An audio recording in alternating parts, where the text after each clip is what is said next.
நம்ம வீட்டில் caramel rice பாயசம் தான் செஞ்சுருக்கோம். எப்படி செய்கிறதுன்னு ஈஸியாக குயிக்காக பார்த்துடலாம். ஃபஸ்ட்டு இந்த ரெசிபிக்கு ஒரு கைப்பிடி அரிசி எடுத்து தண்ணியில் போட்டு ஊற வச்சுருங்க 10 நிமிஷத்துக்கு. தேவையான அளவு சர்க்கரை கேரமலைஸ் பண்ணி எடுத்துக்கலாம். சர்க்கரை இந்த மாதிரி வந்ததும் 1/2 லிட்டர் பால் கூடவே 1 டம்ளர் தண்ணியை வச்சு கலக்கி விட்டுட்டிங்கன்னா சர்க்கரை நல்லா மெல்ட் ஆகிடும். பால் நல்லா கொதிச்சு வரட்டும், அது வரைக்கும் வெயிட் பண்ணலாம். பால் கொதிக்கிற கேப்பில் நம்ம பாயசத்துக்கு தேவையான நட்ஸ் எல்லாத்தையும் நெய்யில் போட்டு ரோஸ்ட் பண்ணி எடுத்து வச்சுக்கலாம். இப்போ பால் நல்லா கொதிச்சு வந்துருச்சு.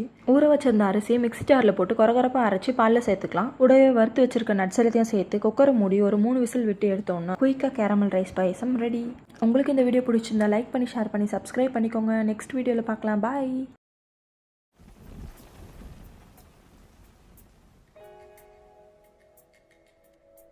கூவை குளிரா கொஞ்சம் குயிலா கோடை புயலா காற்றின் மகளா மழையில் வீசும் மண்ணின் மணமா மனசோரம் ரசித்தாள்.